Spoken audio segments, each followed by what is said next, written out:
Hey Greg, let's talk bourbon. So, sorry I've been gone for a while. Probably haven't posted a video in about 2 weeks.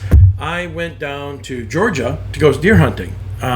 Brother-in-law's down there. Had a great time. Did get a deer. Freezer's full of venison. That's wonderful. All right, but on the way, I made use of my time, right? So on the way down, I did some bourbon hunting, Johnny O's, and a few other places in Nashville. Did some partying in Nashville for one night, then went down to Georgia, hunted for 3-4 days, and while I was there, I also did some bourbon hunting through Georgia. On the way back, I stopped at Chattanooga's distillery. I also stopped at Nashville Barrel Distillery, and then stopped at downtown Louisville for a night, and did a bunch of bourbon hunting and a bunch of tasting downtown Louisville. So I made use of the trip. So anyways, I probably bought a few too many bottles. I probably did. I tried to only buy bottles that I can't get here in Wisconsin. And there's a few exceptions to that rule. But let's go through it. Here is the haul that I got from my trip going to Georgia. First off, this bottle, they don't sell this in Wisconsin. They don't sell Frey Ranch. So this is the farm strength uncut, about $75. Found this at a liquor store in Georgia. Here, this one I got at Johnny O's in Elizabethtown. So it is Maker's Mark the Heart. In fact, I got 2 of them. Got my brother one while I was at it. It's a bottle that he's been looking for. That was, I don't know, $77, $80 with tax maybe. All right. Also at Johnny O's, I picked up a bottle that I've been looking for a while. Old Forester's single barrel strength of their rye. Now, unfortunately, Johnny O would not just let me buy this bottle. It was about $100, which is about what it should be MSRP, but he made me buy a second bottle to go with it, and that is, so he wanted me to buy a 1920 with it, and I'm like, I already got that. He said, well, how about a 1910? I said, I already got that. So I went with the 1897, and as you can see, I've got it open already. I've been into this bottle a little bit. It's pretty good, and in fact, I'm going to do a little tasting of this against 1910 and 1920 at the end of this video. So we get a little taste testing in here. So I had to buy this with it. So total between the 2 of them was about $150, $160. All right, now I did forget about this. The day I left for the trip, my brother had told me that there was a midwinter's night's dram. There was 4 of them available at a grocery store in Delafield, the Century in Delafield. And, you know, so even though this was in Wisconsin, I bought it in Wisconsin, I bought it mere hours before I took off and left for Georgia, and it ended up coming with me in the car. So it's here in amongst the collection. So then I got, when I was downtown Louisville, I stopped at Bardstown. I tried 6 of them, including Silver Oak. It included a single barrel of Green River. It included the other wheated bourbon of theirs. I guess it included 1 or 2 more, I guess, but I can't remember them all. I gotta tell you, the Silver Oak, Bardstown Silver Oak. I went there kind of thinking I would buy it. It was good. You could tell it was expensive. You could tell it was well done. It just seemed a little off balance to me. It's just something about it wasn't quite jiving right. So it was my second place, tasting that I had there. I had 6 in the flight, but I ended up going with this. And even though this is one of the exceptions here. So this is starting to get into Wisconsin. So I probably could have bought it here in Wisconsin, but I was there.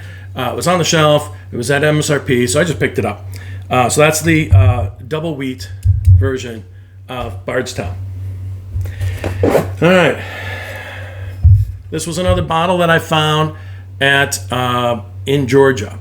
One of the liquor stores. I hit about 3 of them, all off of I-85 in the northeast side, well north of Atlanta. So this is Heaven Hills Grain to Glass. This is the rye.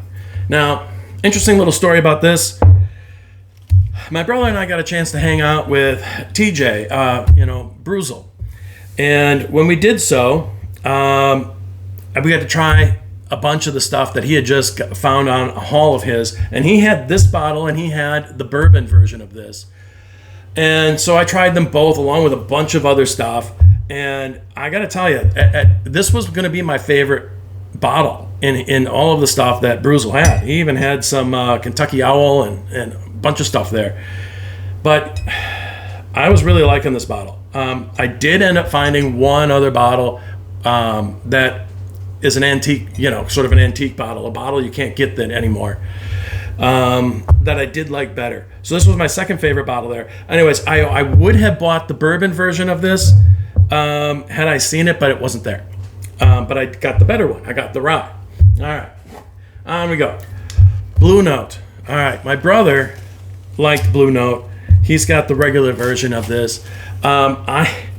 Again, while in Georgia, one of the liquor stores, this is a single barrel strength, store picked from Jack's there in Georgia, and a Blue Note. I couldn't pass that up. That was only about $50. All right, we've got here Chattanooga Whiskey Founders. So I've already got a Chattanooga Whiskey Experimental single barrel up on my shelf that my brother had gotten for me when he was there. So when I was coming back through, I decided to stop at the distillery.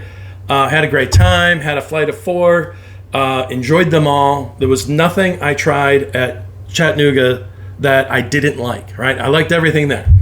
But they had a single barrel available, but it tasted a lot like the experimental single barrel I've got on my shelf, so I didn't want to double up on that. So I didn't get that one. I did decide to pick up the Founders. The Founders is actually blended whiskey.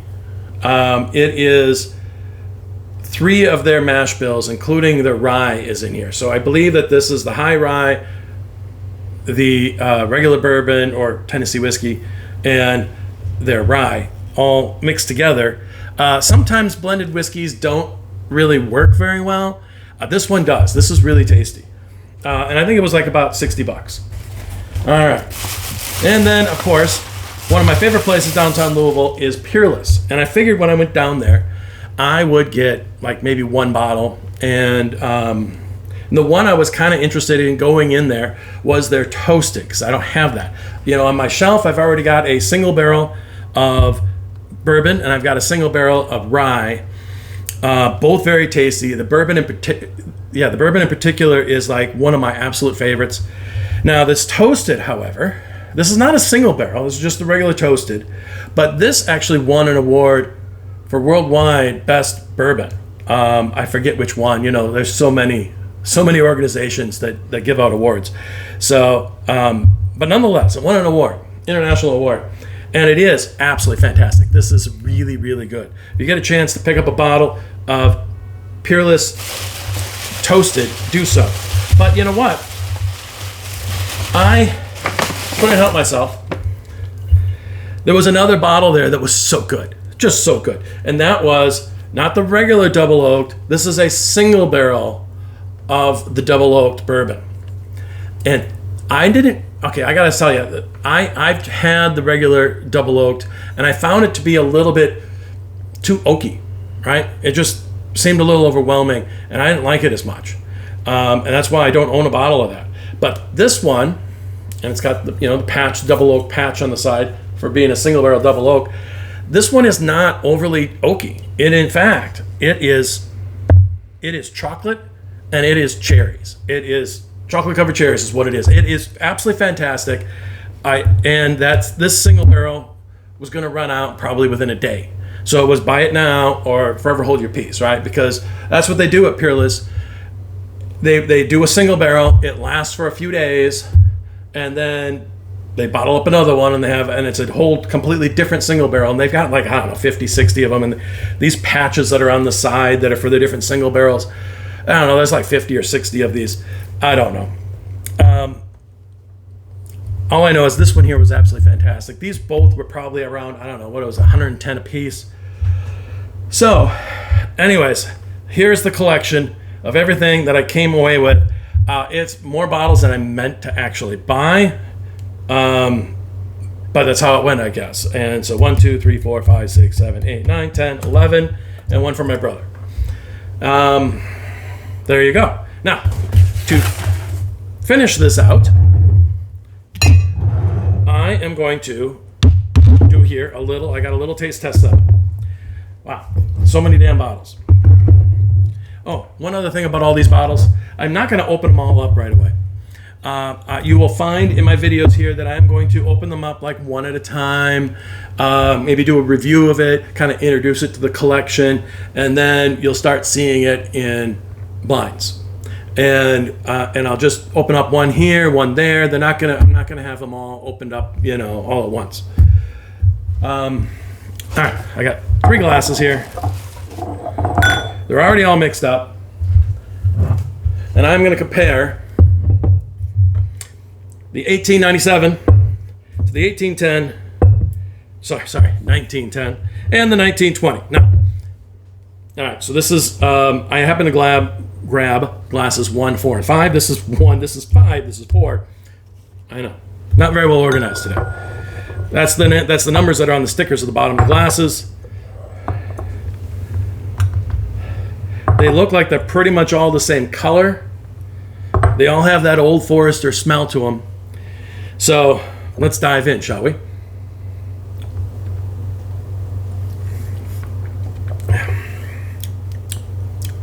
Pretty sweet, little oaky. I'm going to try to do this quick. Oh, this one's pleasant. This one's even sweeter. Fruitier.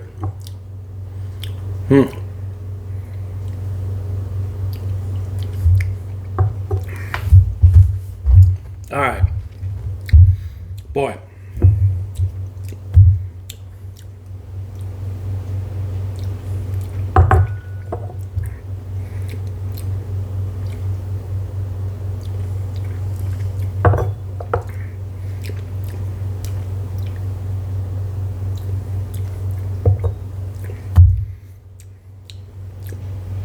I like this one the best so far. Right now, if I had to say, I'm going to go with this glass C, B, A, all because A seems to be a little bit less pronounced. They all have very similar notes. That's why I'm not calling them out. Besides, I don't want to take a ton of time on this. Now, they're all tasty.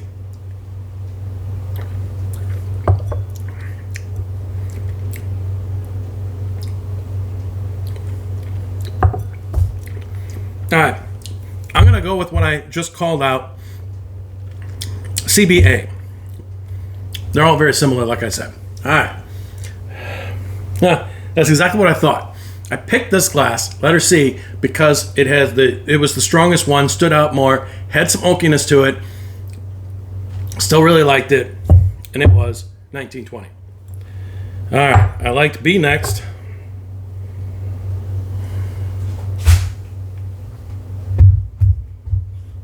Sorry that these 3 glasses ended up falling out in exactly randomly. I mixed them up, right? Randomly in the same order. I got 1910 next, and I got the 1897 last.